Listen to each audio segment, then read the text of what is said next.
চলো বন্ধুরা, আজ আমরা গণেশ ঠাকুরের ছোটবেলার একটা খুব সুন্দর গল্প শুনবো। হিমালয় পাহাড়ের ওপর শিব ঠাকুর এবং পার্বতী দেবী বাস করতেন।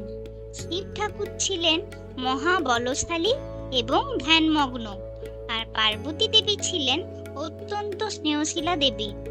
একদিন তপস্যা করবার জন্য শিব ঠাকুর পার্বতী দেবীকে একা রেখে পাহাড়ের চূড়াতে গিয়েছিলেন।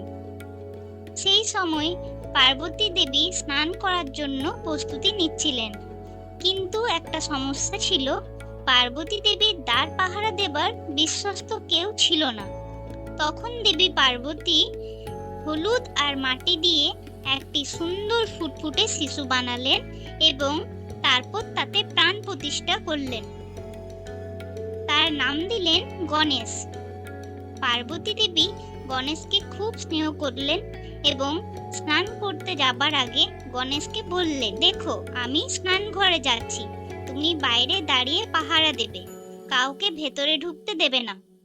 গণেশ মায়ের আদেশ শুনে খুব দৃঢ়ভাবে দরজার সামনে দাঁড়িয়ে রইল। সেই সময়ে শিব ঠাকুর তার ধ্যান শেষ করে ফিরে এলেন। তিনি দেখলেন দরজার সামনে একটি সুন্দর ছেলে দাঁড়িয়ে দ্বার পাহারা দিচ্ছে। তখন শিব ঠাকুর ভেতরে প্রবেশ করতে চাইলেন, কিন্তু গণেশ তাকে বাধা দিল। শিব ঠাকুর তখন গণেশকে বললেন, তুমি কে? আমাকে ভেতরে যেতে দাও। কিন্তু গণেশ জানতেন না যে এই শিব ঠাকুরই তার বাবা। সে বলল, না, মা আদেশ দিয়েছেন কাউকে ভেতরে প্রবেশ না করার জন্য, তাই আমি আপনাকে ভেতরে যেতে দিতে পারবো না। শিব ঠাকুর তখন খুব রেগে গেলেন। তারপর শিব এবং গণেশের মধ্যে খুব যুদ্ধ হলো এবং অবশেষে তিনি তার ত্রিশূল দিয়ে গণেশের মাথা কেটে ফেললেন। পার্বতী দেবী যখন স্নান সেরে বাইরে এলেন, তিনি দেখলেন গণেশ মস্তক ছিন্ন অবস্থায় মাটিতে পড়ে আছে। তিনি অত্যন্ত শোকে ভেঙে পড়লেন এবং শিবকে বললেন, তুমি আমার ছেলেকে মেরে ফেললে। সেই অবস্থায় দেবী পার্বতী শোকাহত অবস্থায় প্রচন্ড রেগে গিয়ে দেবী কালীর রূপ ধারণ করলেন। তখন শিব ঠাকুর বুঝলেন তিনি ভীষণ ভুল করেছেন।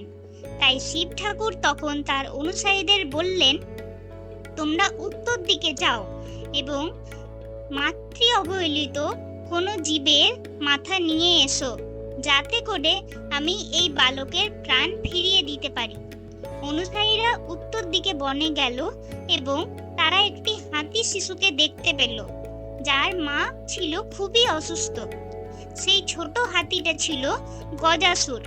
তার কাহিনী আমরা অন্য দিন শুনব। শিবের অনুসারীরা সেই হাতি শিশুর মাথা নিয়ে এলো কৈলাসে শিব ঠাকুরের কাছে। শিব ঠাকুর তখন সেই হাতির মাথাটি গণেশের শরীরে বসিয়ে দিলেন এবং তাকে নতুন জীবন দিলেন। গণেশ আবার বেঁচে উঠল, কিন্তু এবার তার মাথাটি হলো হাতির মতো।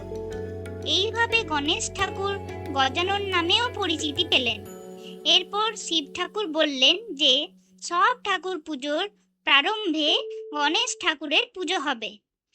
এরপর দেবী পার্বতী গণেশকে ফিরে পেয়ে নিজের রূপে ফিরে এলেন এবং গণেশকে খুব স্নেহ করলেন। গণেশ ঠাকুর হলেন দেবী পার্বতীর সব থেকে প্রিয় সন্তান। এই হলো গণেশ ঠাকুরের জন্ম কাহিনী। ধন্যবাদ বন্ধুরা গণেশ ঠাকুরের এই গল্পটি শোনার জন্য। তোমরা কমেন্ট করে জানিও গল্পটি কেমন লাগলো এবং লাইক, শেয়ার ও সাবস্ক্রাইব করে দিও। দেখা হবে পরের ভিডিওতে।